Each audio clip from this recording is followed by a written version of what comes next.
The war film has long stood as one of the most emotionally powerful and visceral cinematic genres. There's one movie in particular that always speaks to me, and that's Grave of the Fireflies. One of the saddest war films ever made, if you can even call it a war film in the traditional sense. It's not the typical war drama. When you think of this genre, you might think of movies like Apocalypse Now, Dunkirk, Full Metal Jacket, Schindler's List, and so on.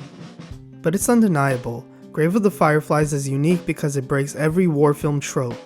It breaks the rules, and somehow gets away with it.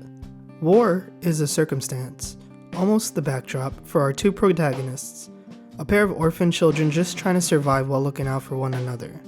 Seita and his younger sister Setsuko live in Kobe, Japan, during the final chapters of World War II. Their mother is killed in the firebombing of the city, and their father is away at war. This story takes place only a short time before Japan's surrender.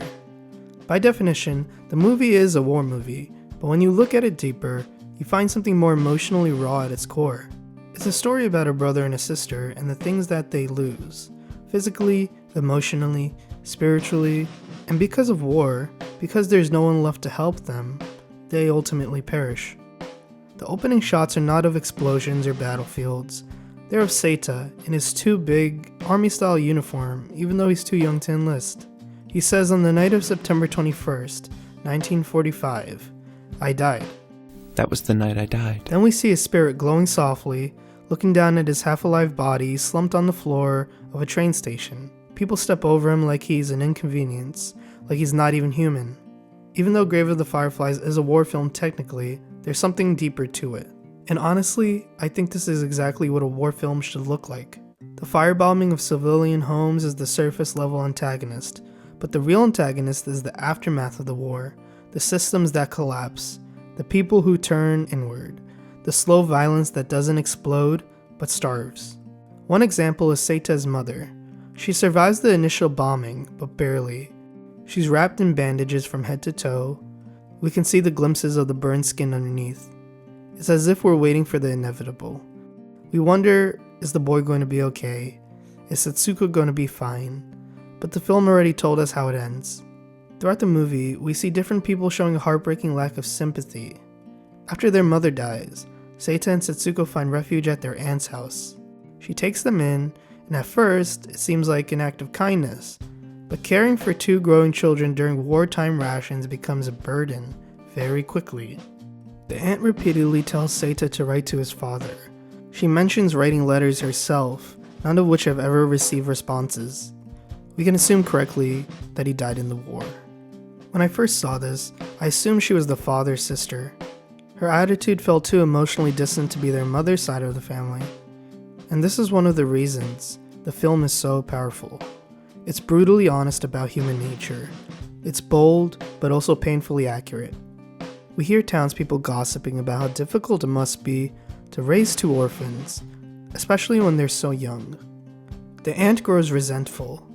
A small but telling example is the dinner scene where Seita goes for seconds. Such a tiny gesture, but in this film, everything has weight.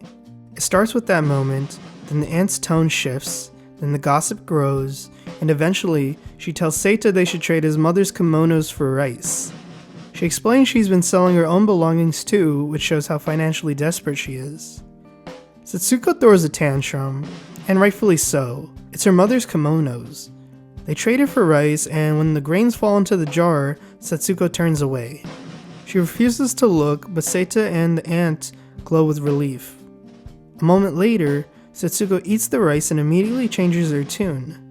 The aunt asks if she really loves white rice, and she nods enthusiastically. It's such a small moment, but it reminds us she's just a child.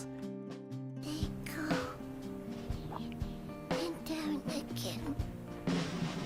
Oh, Firefly, stop. I bought us some chicken, some eggs.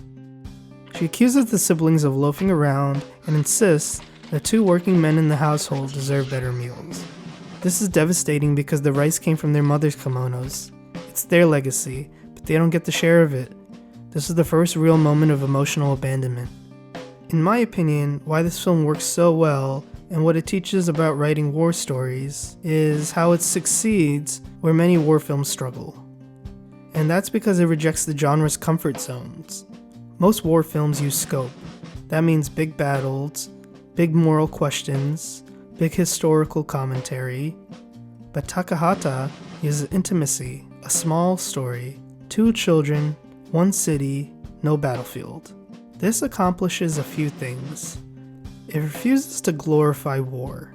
Films like Saving Private Ryan or Dunkirk portray sacrifice and bravery, but even in their bleakness, there's an undercut of heroism.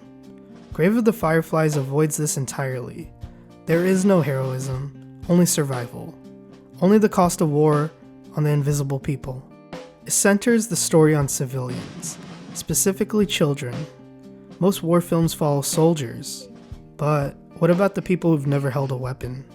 The ones who starve, walk, hide, and wait. This choice gives the film stakes that feel more devastating than bullets. It shows that the enemy isn't a nation, it's indifference. There's no American soldiers shown, no opposing army. The true force that kills Seita and Setsuko is social collapse, bureaucracy, scarcity, and apathy. Most war films point outward, this one points inward. It uses quiet moments instead of spectacle. When you strip war of spectacle, you get something far more honest. No swelling score, no dramatic monologues, just a brother trying to comfort his dying sister. It treats tragedy not as a plot twist, but as an inevitability. The first scene tells you the ending. This isn't about suspense. It's about witnessing humanity fail 2 children in slow motion. If you want to write a powerful war story, here are a few things writers can learn from this movie. 1. Start small. Follow 1 person, maybe 2. Show the ripple effects of war on their daily lives. 2. Don't rely on battlefields to carry the emotional weight. Show the cost of war in kitchens, shelters, hospitals, beds, train stations. 3. Make the antagonist intangible. War as a system. 4. Let human flaws be scarier than bombs. That's what sticks in the audience's mind. And 5. Tell the audience the ending early. Optional, but effective. The tragedy hits harder when we watch characters live their lives unaware of the doom we already know. War is not defined by battles, but by the people who never wanted to be a part of it. And this is ultimately why Grave of the Fireflies lingers long after the credits fade. It reframes what a war story is. 私は1945年昭和20年に小学校の4年生10歳だったんです。で、その年 Behind every historical statistic, every bombing, every surrender, every casualty report, there are individuals who had names, routines, hopes, and someone who loved them. In many ways, Takahata's film is an act of resistance against narrative simplification. To see how quickly temporarily displaced children turns into starving orphans. To realize that no one is coming to save them, not because the world is filled with villains, but because the world is filled with people who are tired, hungry, frightened, and doing just enough to survive themselves. That's what makes the aunt so compelling. She's not a monster, she's just a mirror, a reminder that cruelty during wartime is rarely intentional. It's incremental. It's a person choosing herself one too many times. By the time we see Setsuko's final scenes, weak, hallucinating, playing with invisible food, it becomes painfully clear that the war is already won. Not through violence, but through absence. Absence of care, absence of structure, and Seita, for all his love and determination, is just a child himself, carrying a burden no child should ever carry. When the siblings finally pass into the afterlife, finally reunited, the film gives us a moment of beauty, but not relief. Because what we're seeing is not salvation, it's what was stolen. And this is why film matters, not just as a masterpiece, but as a template for storytellers. Say that. Have one. If you want to write a war story that cuts deeper than explosions, then remember that they're about the invisible casualties that never make it into the history books because they never had weapons or roles or any purpose in the war.